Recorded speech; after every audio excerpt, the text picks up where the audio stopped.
We have a very, very good guest on this edition, and I'm very pleased that I found this man. His name is Garrett M. Graff. He's based in Washington, D.C. He is the biographical description, a magazine journalist and historian. He's spent a long time covering politics, technology, national security, and has written for some of the biggest publications in the United States, including Wired, the New York Times. He's been involved with the Washingtonian and Politico magazine as editor of those two. His books are varied.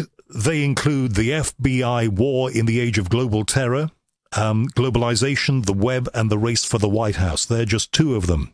On this edition, we're going to talk with him about the story, he's written a book about it, of the government's secret plans to survive and rebuild after a catastrophic attack on U.S. soil.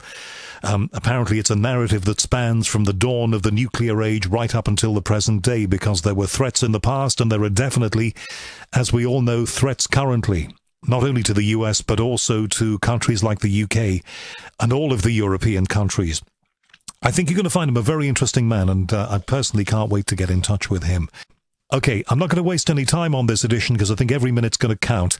Let's get to Washington, D.C., a 5-hour time difference between London town and America, East Coast.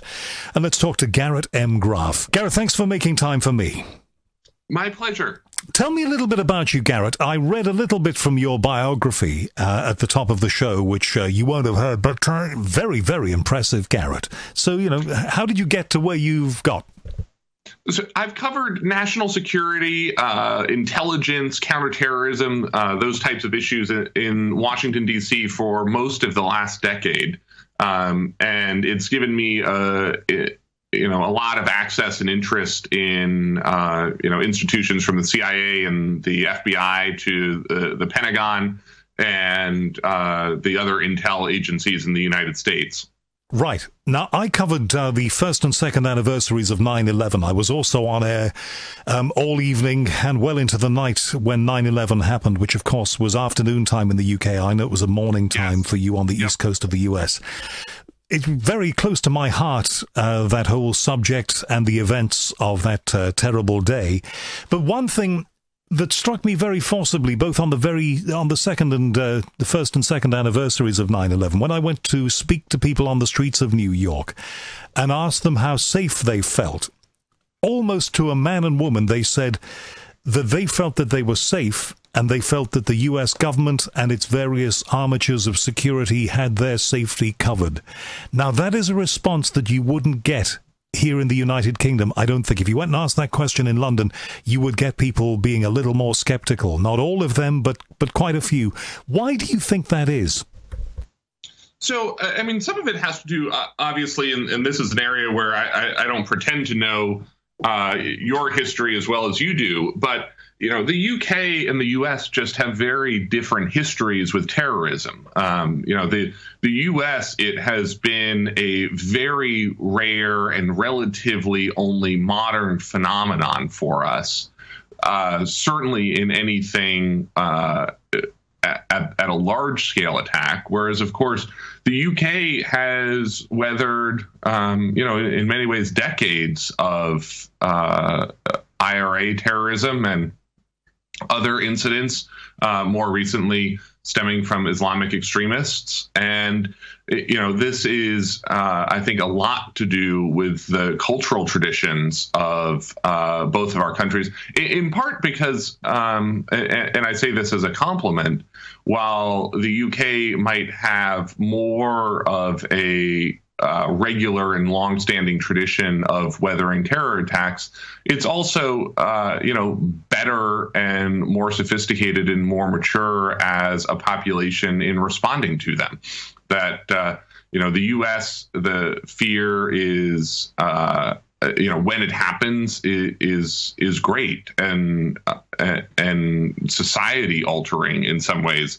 Whereas, I think the UK is much better about getting up and dusting itself off and soldiering on. So you suggest that to the population of America, and I don't doubt this is the case because there is a great sense of, we're safe at home. To the population of the United States, then, the idea of the specter of terrorism is quite a new thing. to them. Is it also a new thing to the security services, who I would guess that up until the 1980s, 1990s, and certainly the 2000s, the U.S. security agencies were more thinking about threats to the government from other regimes than threats from international terror? Yeah, I mean, some of it is talking about the scale of the issue as well. You know, the FBI and law enforcement in the United States was certainly used to dealing with terrorism, you know, certainly from the 1960s onwards. I mean, one of the things that we forget a lot about today is just how common airplane hijackings were worldwide through much of the 1960s and 1970s. I mean, in the 1970s, you had a commercial airliner hijacked almost every single week in the United States. And that was certainly true in much of the rest of the globe as well. But that was, you know, those were low-grade incidents. I mean, they were not, the goal was neither the total destruction of the aircraft, nor was the goal to destroy targets on the ground, as we saw on 9/11 itself. I guess the big shift was certainly this side of the Atlantic, but definitely on your side of the Atlantic, was the thought that if you found yourself on a hijacked plane, that's a big spin of the roulette wheel. The chances of that happening very small. 9/11 showed that ordinary people doing ordinary things in ordinary places could suddenly be in the crosshairs. Absolutely, and that was, and also, you know, up until 9/11, the recommendation for everyone involved in a hijacking was to, you know, sit back, relax as best you can, and let the professionals handle it.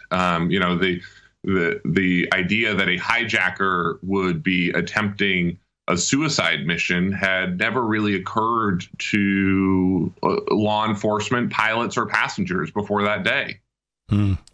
The FBI as a security agency, I mean, my memories of that were an old TV series that they used to rerun here with a man called Ephraim Zimbalist Jr. In it, who wore a very, very smart suit, and it was called the FBI. And I got this impression of an all-embracing, all-American organization that had my safety and security absolutely at heart. But I wonder how organizations like the FBI, who worked in that way in the past, managed to cope with something that you can't predict and is very hard to investigate. In terms of terrorism, the kind of people who are involved in that are not the kind of people who might have been involved as agents of a foreign power or be involved in some kind of major crime.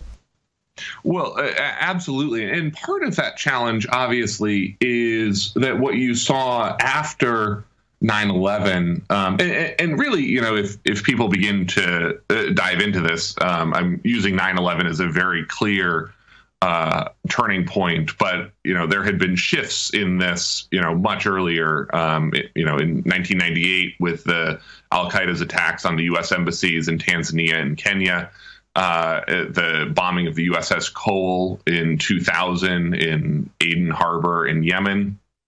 That one of the things that really challenged the FBI and U.S. and U.K. security services up until then was they had all been geared towards after the fact investigations where, you know, a bomb would go off and, you know, you flood the zone with agents and investigators, and then you go out and you arrest and prosecute the perpetrators.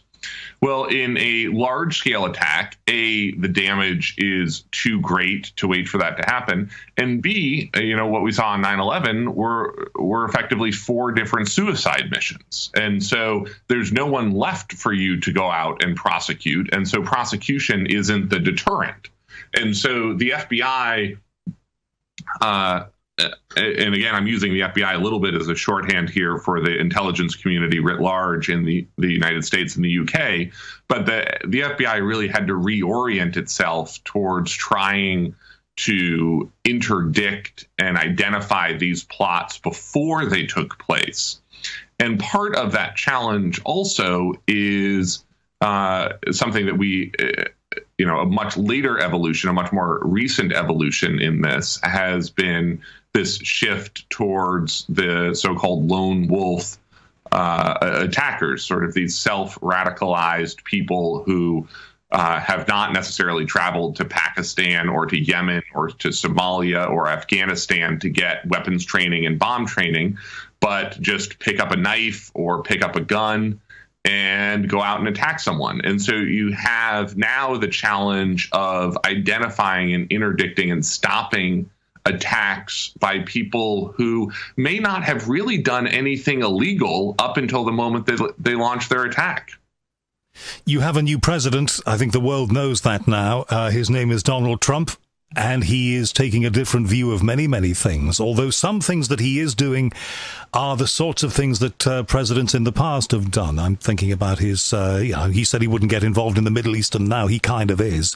Yeah. But when we see things like the firing recently of Mr. Comey, and various other views, he wants to get hands-on involved, it seems to me. Do you think that there will be a change in the way that America does these things within the next few years?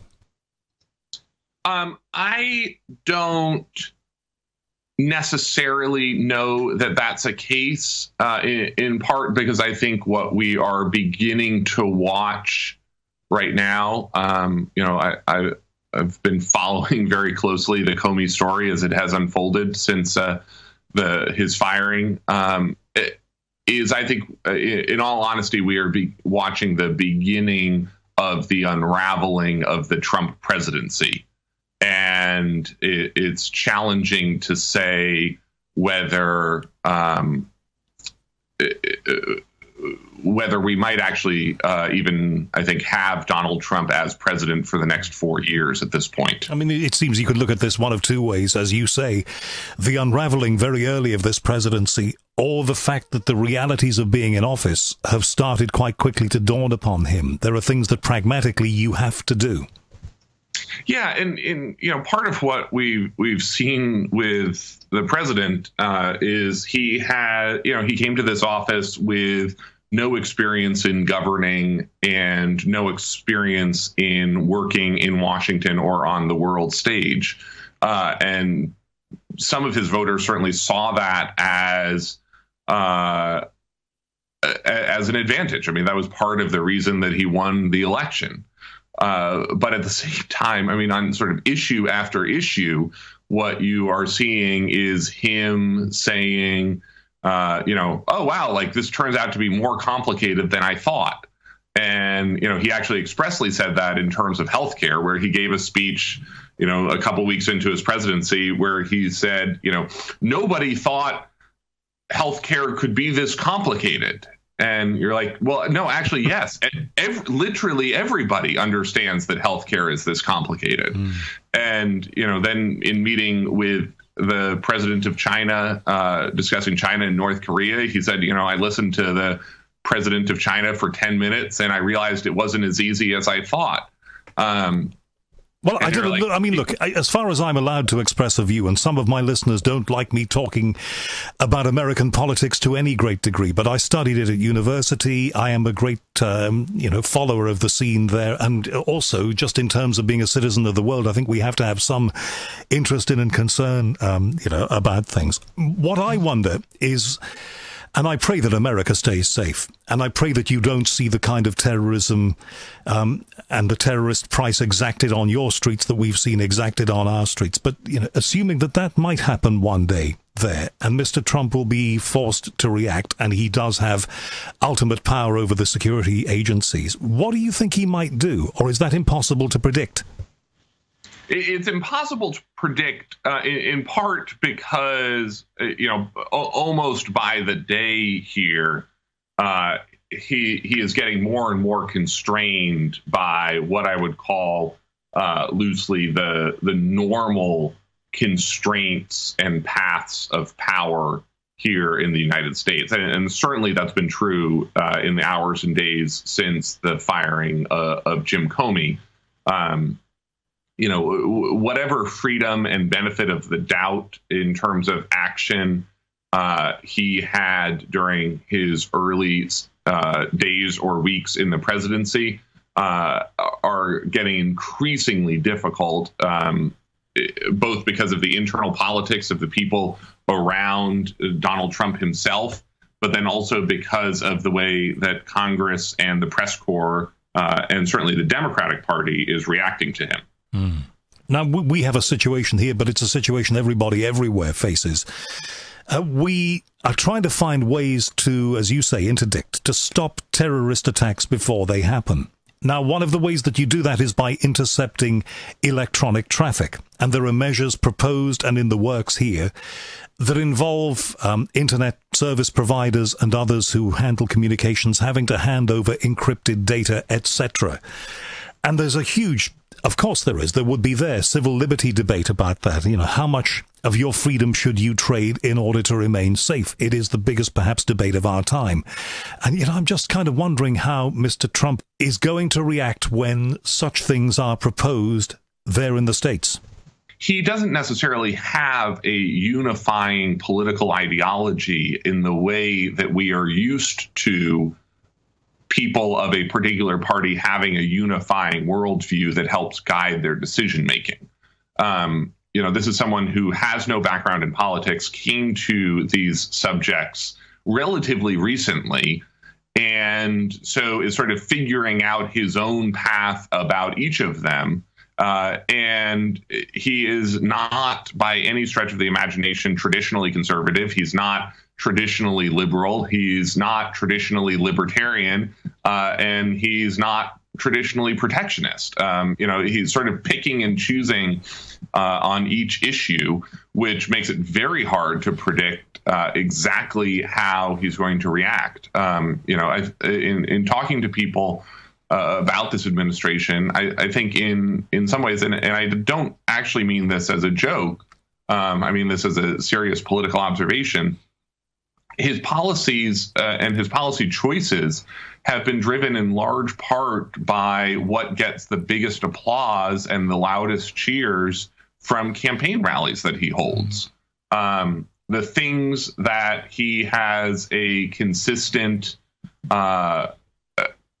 support at rallies continue to be talked about, and things that don't receive applause, he will pivot right back to talking about building the wall and making Mexico pay for it. It's a fascinating time we're living in. And look, I get listeners from America who beat me all over the head by venturing into this territory, so I don't want to go too far down this route, but I just think it's interesting to ask you, especially with your background, I mean, your prestigious background with magazines like Politico and other publications that you've been involved in. I think we're living in interesting times, as the Chinese said many thousands of years ago. What we're here to talk about mostly is the research and writing you've done about something that's always fascinated me. And the description of the book that you've written about this topic is, it is the eye-opening true story of the government's secret plans to survive and rebuild after a catastrophic attack on American soil. We all know this stuff goes on, but we don't get to hear the details, yeah? Absolutely. I mean, these are decades of plans that existed, broadly known in the United States as continuity of government. And what they focused on was how to rebuild and restart the United States after a nuclear attack. I mean, these are both the details of what would happen literally during a nuclear assault, where you have, you know, how the president and top officials would be evacuated, where they would go, and then, you know, everything about what would happen to modern life afterwards. You know, where the American public would go, who would be in charge of caring for them, feeding them. And, you know, the book largely focuses on the United States, but it certainly gets into some of the details of the UK's plans, because these were plans that existed in you know, almost every major country during the course of the Cold War. And, you know, we had a network of more than 100 bunkers in the United States.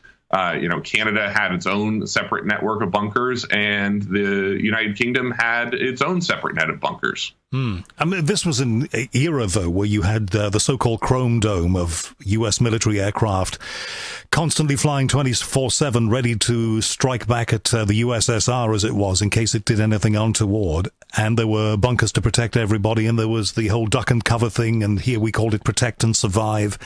People were much more geared up to this. And yet, in this modern age, we have similar threats out there. Of course we do, from a whole variety of sources. Nobody knows what Russia is going to do ultimately. We think they'll kind of stay on side, but, we intercept their submarines around our waters from time to time and just make them aware that we're watching them. So that sort of dynamic goes on. Nobody knows what North Korea is going to do, even if the South is making overtures back towards North Korea these days and trying to see if they can be, I won't say friends, but have better relations again. So it is a very uncertain world.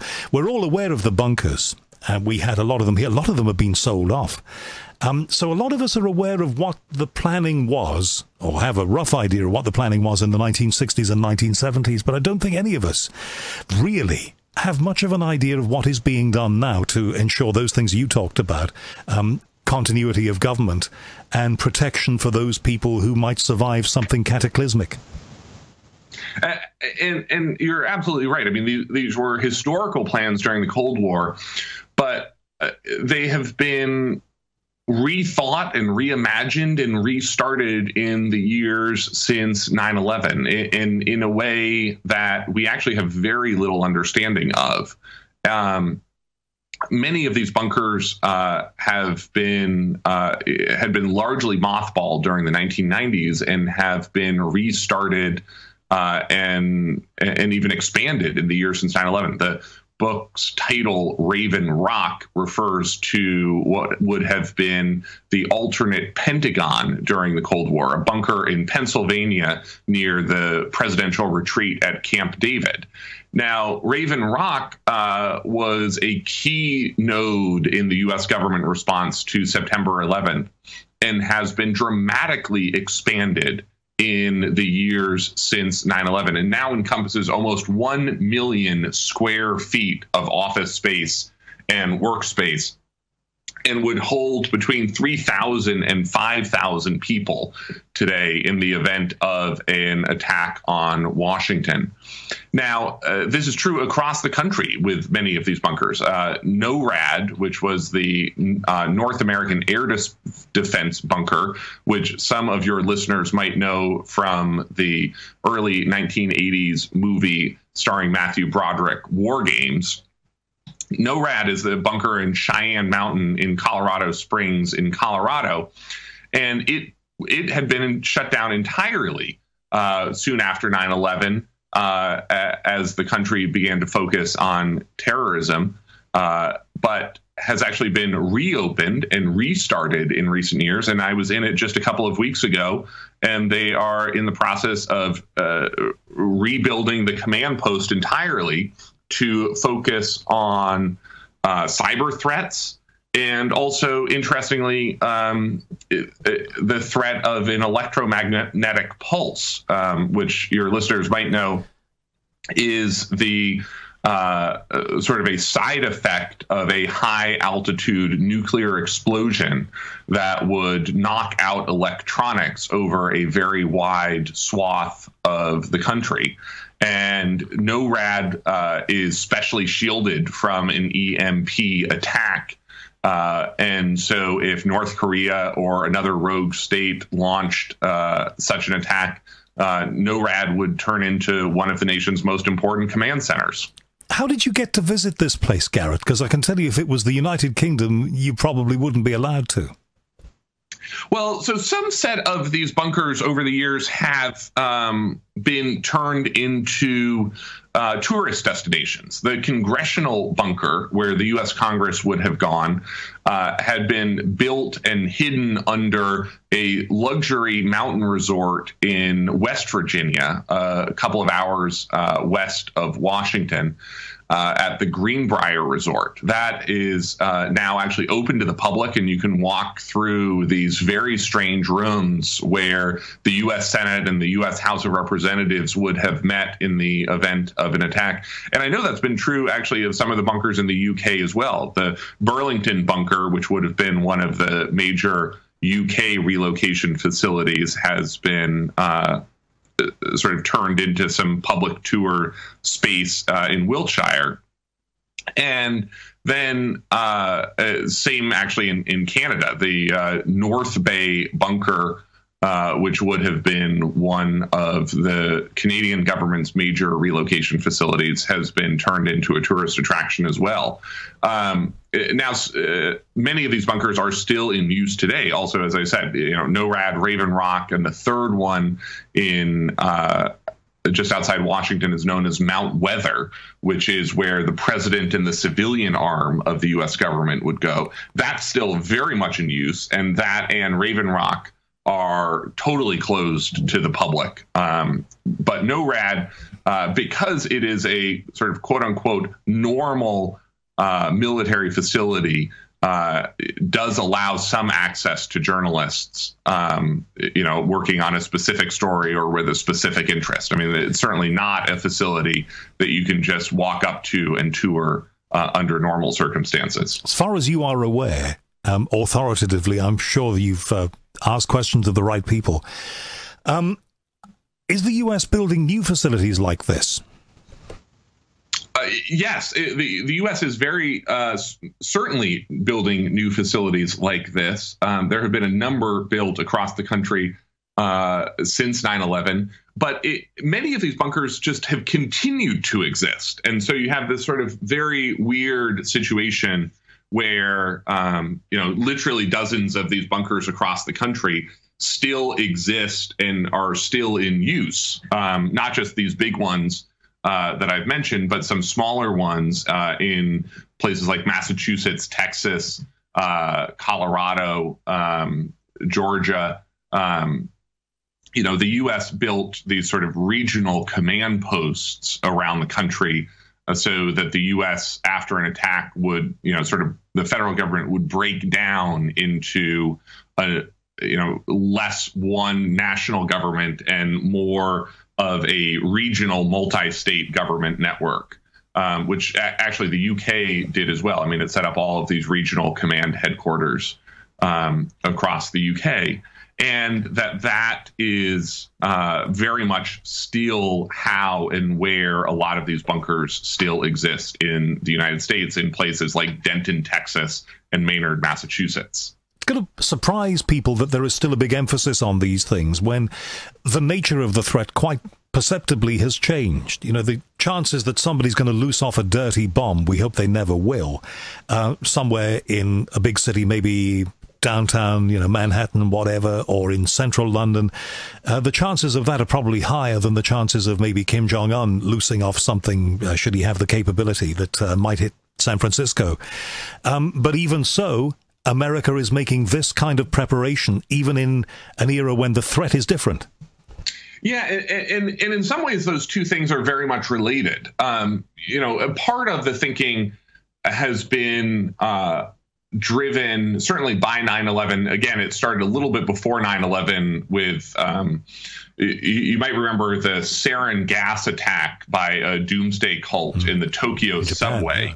Was actually a major wake-up call for these planners in the U.S. government, at least, who really began to realize that that today's challenge with terrorism and with rogue states like Iran or North Korea is less the world-ending Armageddon of a mass global thermonuclear war with Russia, and more the possibility that on a random weekday, something terrible would happen, just in Washington.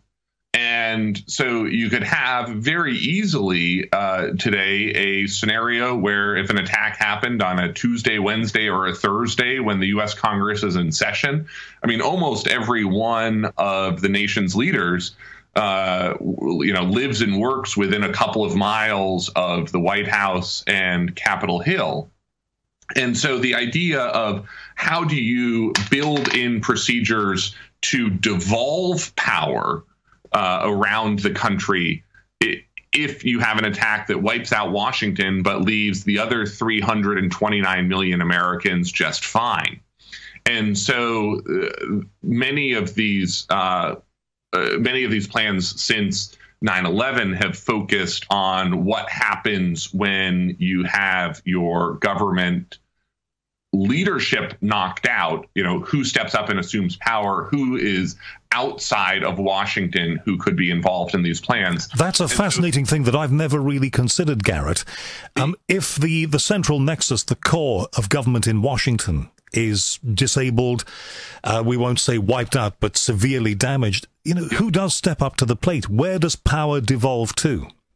And this is where these plans get really interesting and really sort of funky in a way that, the average person has never thought about, which is we think of the president of the United States as the one person that we elect every 4 years on the first Tuesday after the first Monday in November.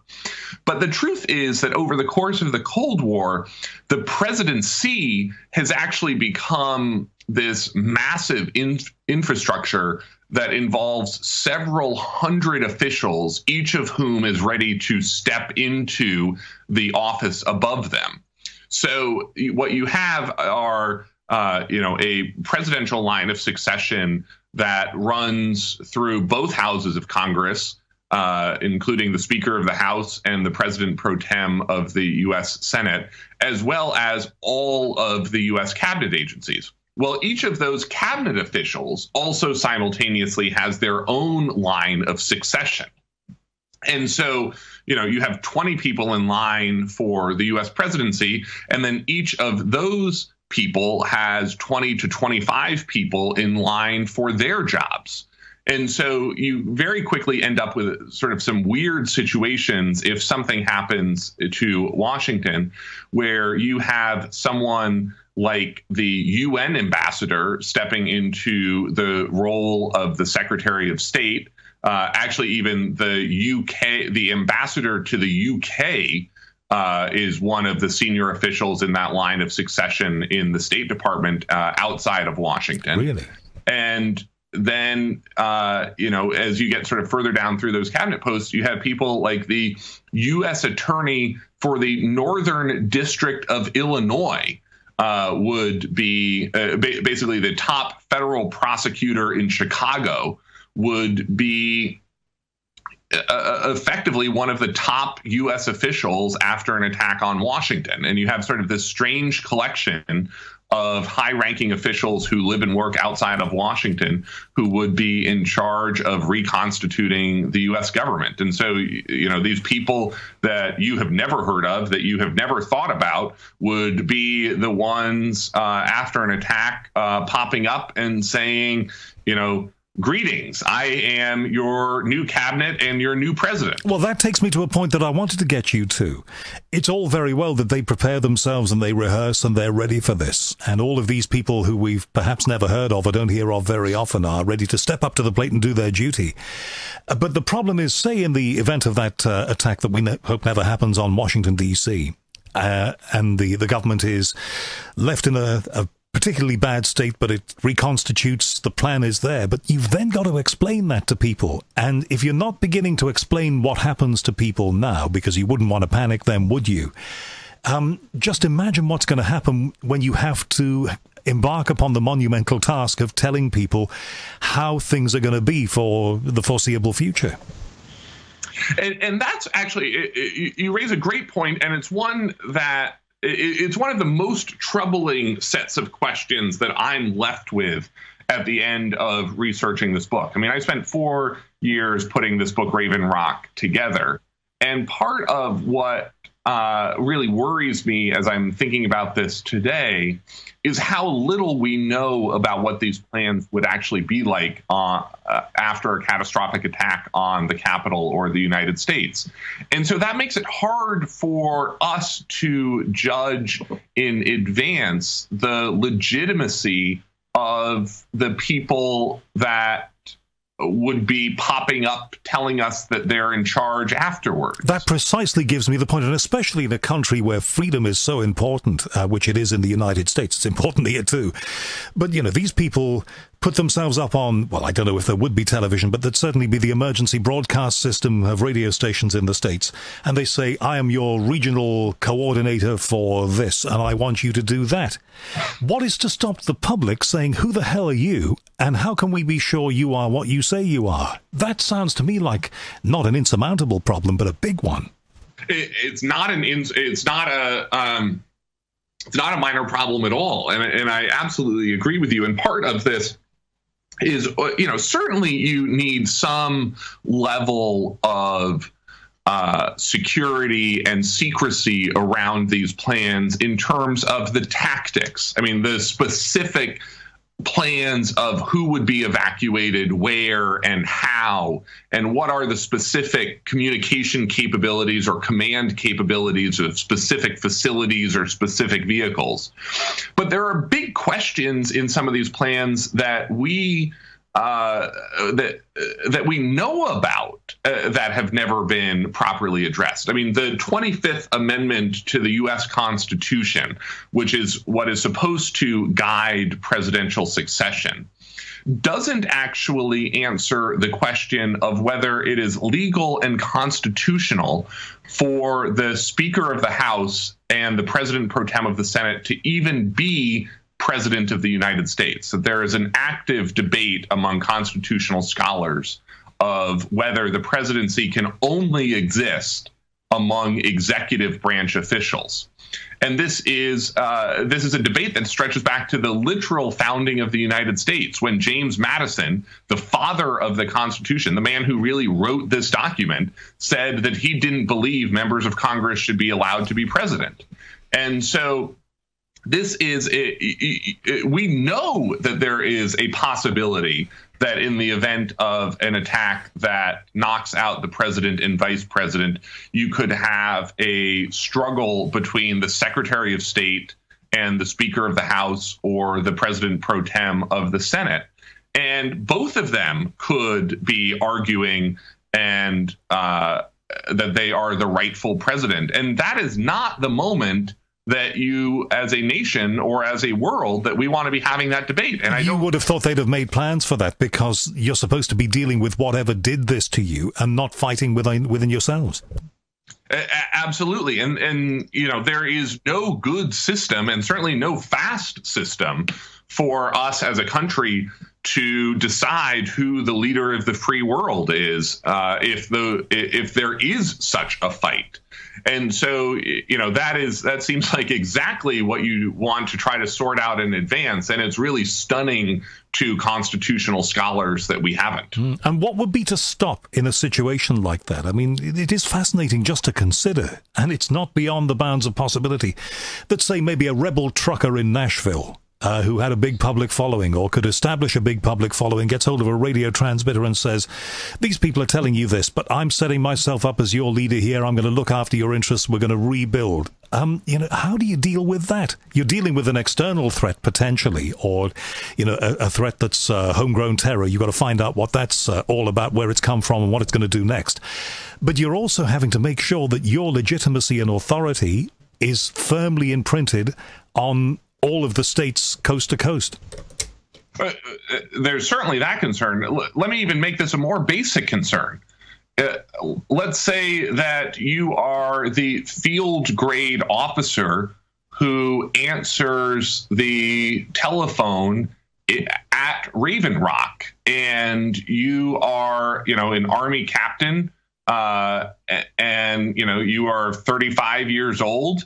And you have Speaker of the House Paul Ryan on one line saying launch nuclear weapons, and you have Secretary of State Rex Tillerson on the other line saying don't listen to him, don't launch nuclear weapons.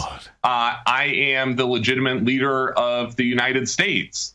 And, that doesn't really seem like the time that we should be relying on that 35-year-old military officer to be listening to some constitutional law briefs from various scholars as he decides and watches these maps of incoming nuclear missiles. But I guess this problem arises from the fact that America is a system of checks and balances, and the American system has been designed so that nobody can hijack power, that it's a fair and balanced, there's a phrase for you, a fair and balanced system.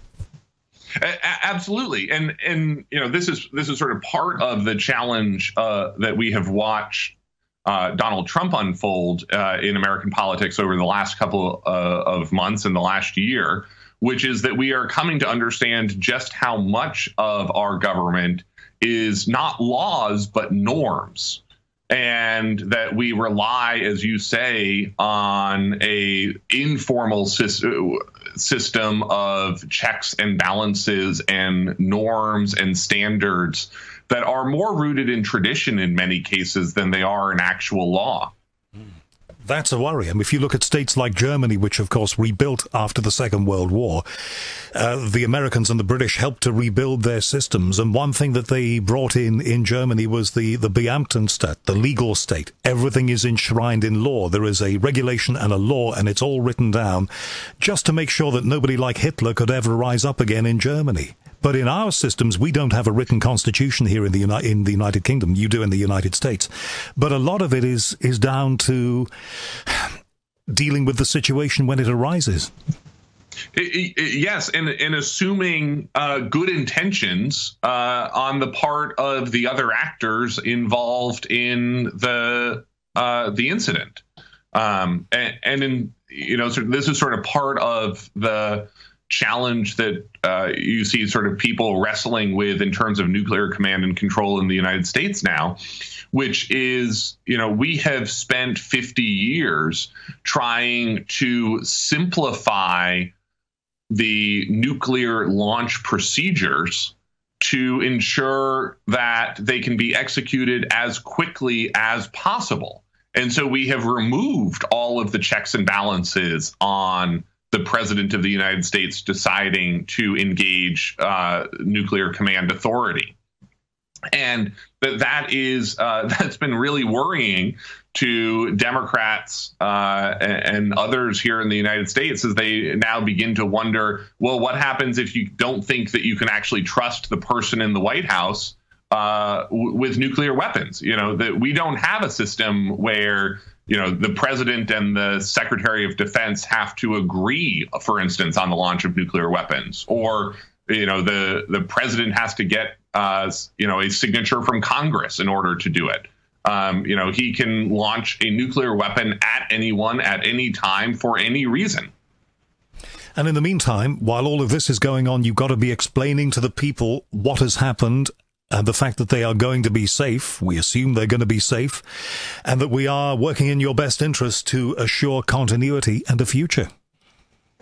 Absolutely. And this is where a lot of these plans come into place, which is they are incredibly detailed in a way that really stunned me as I was researching them. This is not just about the president and nuclear launch authority at the moment of crisis. I mean, this is our National Archives thought through, very carefully not just the idea or not just the who to preserve about government in the United States, but what. So they decided, that they were going to save the Declaration of Independence before they saved the Constitution.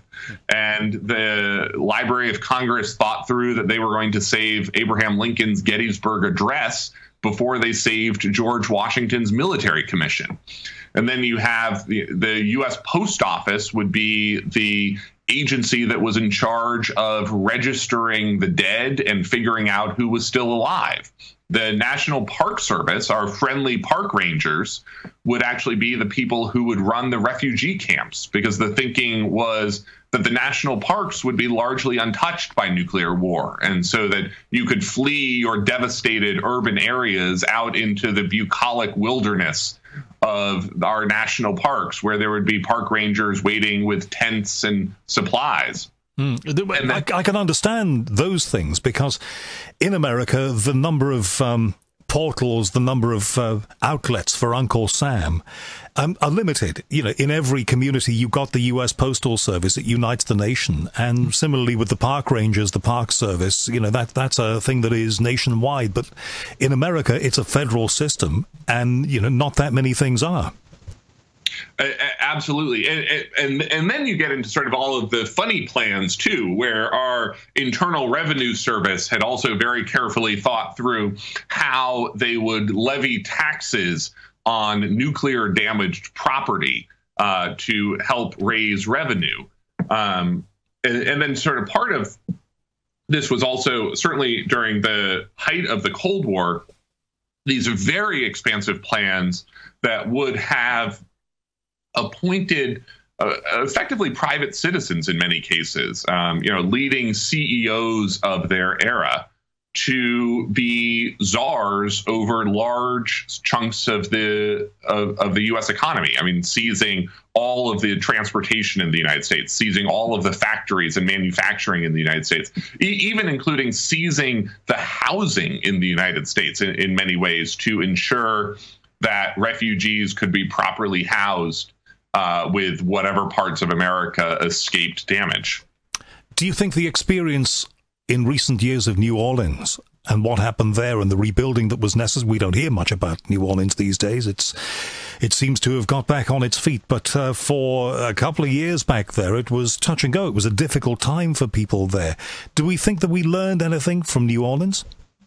Well, so the lesson of New Orleans is actually the lesson of many of these continuity of government plans, which is that the U.S. government is not and did not really plan to be a short-term solution for people who survived an attack or a disaster. That there was always the expectation that there would be several weeks or even several months before the federal government was really able to reconstitute itself and to begin to provide aid to damaged regions. And that's certainly something that we did see in New Orleans. And there, certainly some of the plans just didn't work.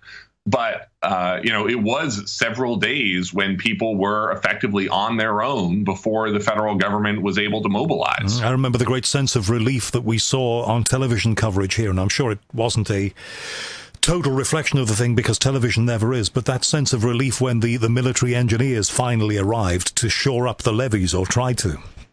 Yeah, and that's sort of part of what's also sort of strange and disconcerting about when you look at how these plans would unfold, which is, we like to think of ourselves as a civilian system of government, but at the same time, there is an expectation among many people, and certainly among many of the planners here, who decided, that effectively, after a large-scale attack or even a large-scale natural disaster, we would have to declare martial law and rely on the military to help guide us back someday to a civilian government.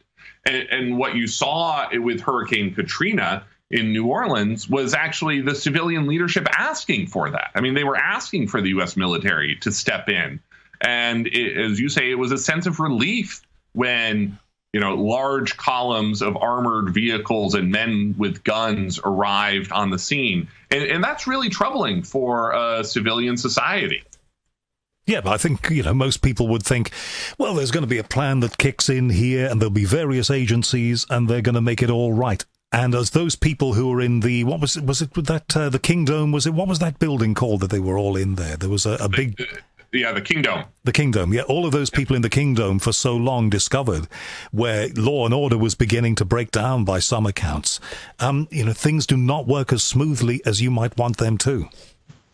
Absolutely. And that's certainly the case when you look at these plans in almost any sector during any era that they have existed since the 1940s. It's really clear that these plans would not work in the way that they were intended. And in fact, in many ways, the one day that these plans were actually ever activated, September 11th, 2001, they very much didn't work as planned. And you saw this tension between, the ability to hide senior U.S. officials and the necessity that those officials felt in trying to ensure that they were able to lead. I mean, there was sort of a very distinctive conversation about, putting the president aboard Air Force One and getting him up into the sky where he was safe.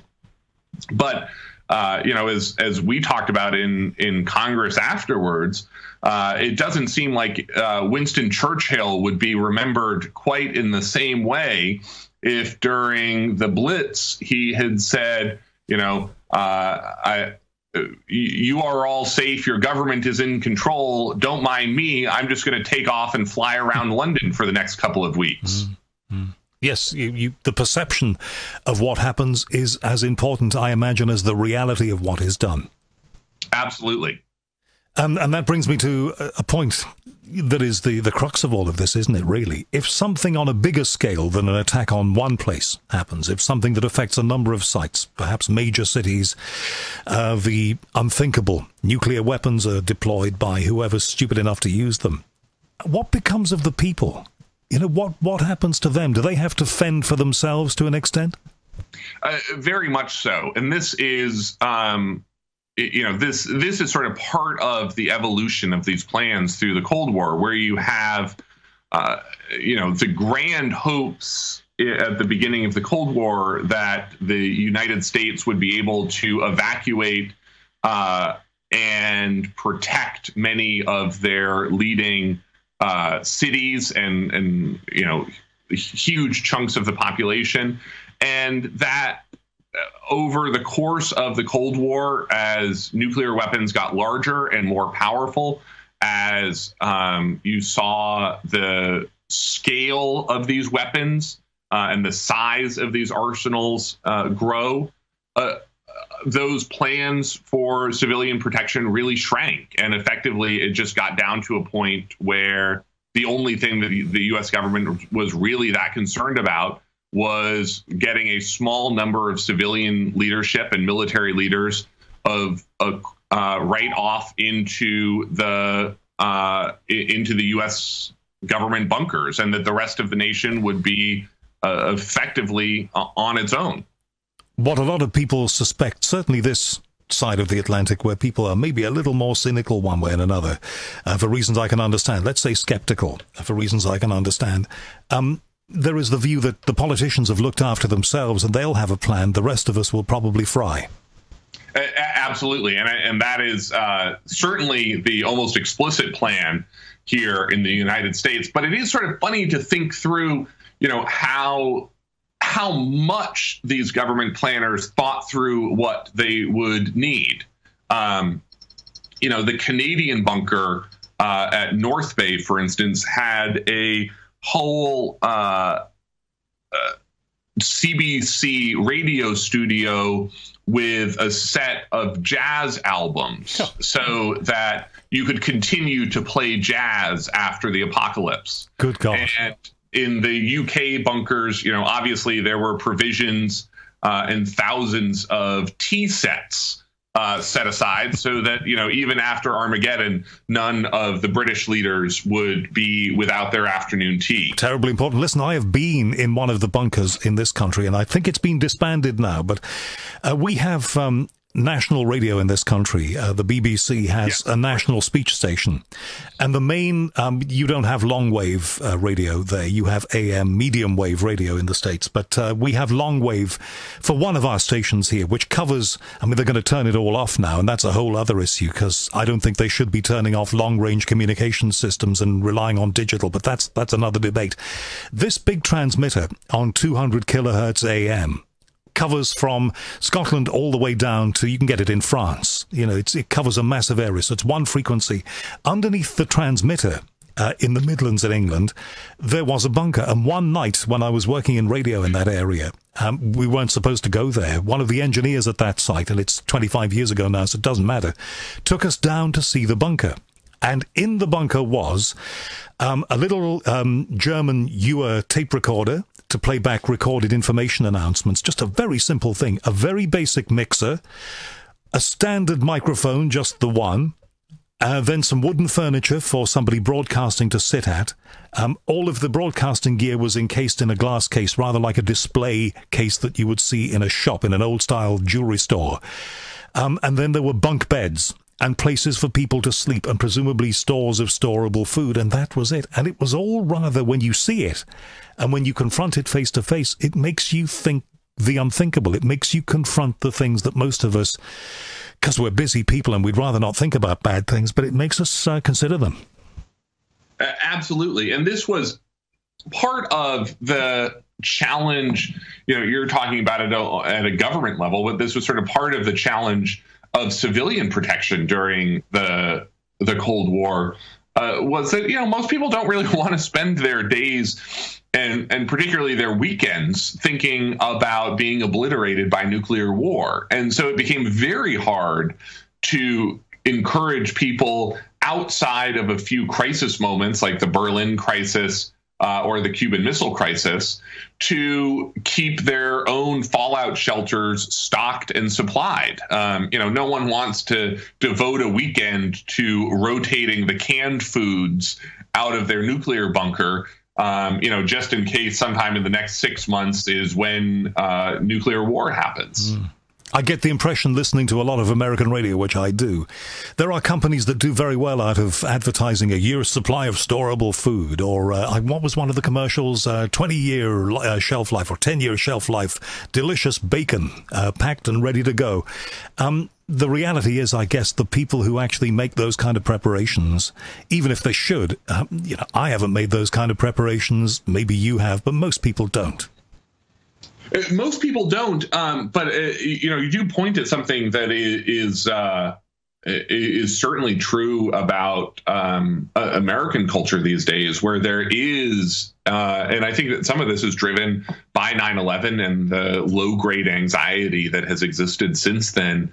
That there is a sort of culture of doomsday prepping now that exists among people in the United States who really do think very long and hard about this. I mean, there are reality TV shows that you can watch here in the United States about doomsday preppers and their lives and just exactly what they have put together to help survive the apocalypse.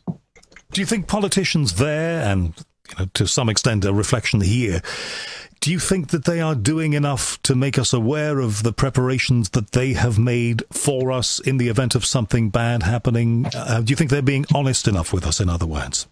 Absolutely not. I think that this is one of the worst parts of these plans, is just how little we actually have knowledge of what these plans and how they would be executed today are. And that's pretty troubling, I think, for the reasons that we talked about earlier in the show about the fundamental legitimacy of some of these plans and procedures after an attack on Washington or a disaster in the country. But at the same time, I do think that there is more that the average person should probably be doing that the U.S. government just doesn't really emphasize as much anymore. So people could be given guidance on, in the event of any kind of civil emergency, this is what you need to do. I suppose the stuff they wouldn't want to tell you about is the kind of powers that the authorities interacting with you as an individual citizen might be given in an instance like that. I mean, I'm sure the powers of the military and others to shoot, for example, are greatly enhanced. And, things like looting would be a capital offense. Yeah, I mean, so the highest level of these plans remain almost entirely secret today. They're called Enduring Constitutional Government, ECG. And what they have to do with is the interaction between the three branches of government, the executive, the legislative, and the judicial. And we know almost nothing about these plans. And this is an area where I think is really troubling and something that we need to be giving a lot more thought to during peacetime, during the time when we have an opportunity to debate these in a quiet forum. So now you've done this research, Garrett, and talked to the people you've talked to, how do you feel about all of this? How do you feel that you're in Washington, it is a target. How do you feel about your own personal safety? Oh, it's I would like to say, and I laugh darkly here, I would like to say that I feel good about it, but I certainly don't. I mean, I think that the truth of the matter is, we would be in real trouble in the event of a major attack, in part because what we know about these plans these days and how they have worked the few times they've ever been used in the past is not well. And so I think that, it's important to have these plans in the hopes that some of them would work, but I think it would be a catastrophic disaster, and that almost none of these plans would work in the way that we anticipate. And in the event of something catastrophic nationwide that affected many communities, in all of the calculations these clever people have done as to how everything will work, do they give any indication as to how long it would take to get some semblance of normal society up and running again? It depends a little bit, obviously, on the scale, and particularly what was damaged. I mean, one of the things that people really worry about today are cyber attacks on the electrical grid.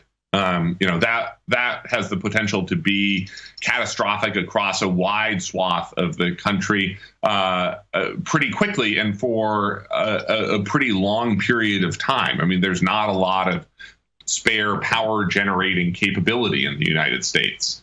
And so, I think that most people really fear that it would take several weeks or several months to reestablish control and safety and security over any sort of large swath in the United States. And when you talk to officials today, what they really talk about is their fear of what they call the second week, which is all of that unrest that we saw in New Orleans. That was all still the first week. I mean, that was still when there was food in shops and food in people's cabinets. It's that second week where food begins to run out, where medical supplies have run out, where water supplies have run out. That's where people really get worried about, how society would break down. So this is not just the job for somebody in a military uniform with lots of nice shiny gold braid on it and a pair of Ray-Ban sunglasses and a big hat to do. This is psychology too. Absolutely. Well, you've given me a lot of food for thought, Garrett. We're going to have to talk again about all of this, but it's a fascinating topic. And just remind my listeners what the book is called. The book is called Raven Rock, the story of the U.S. government's plan to save itself while the rest of us die.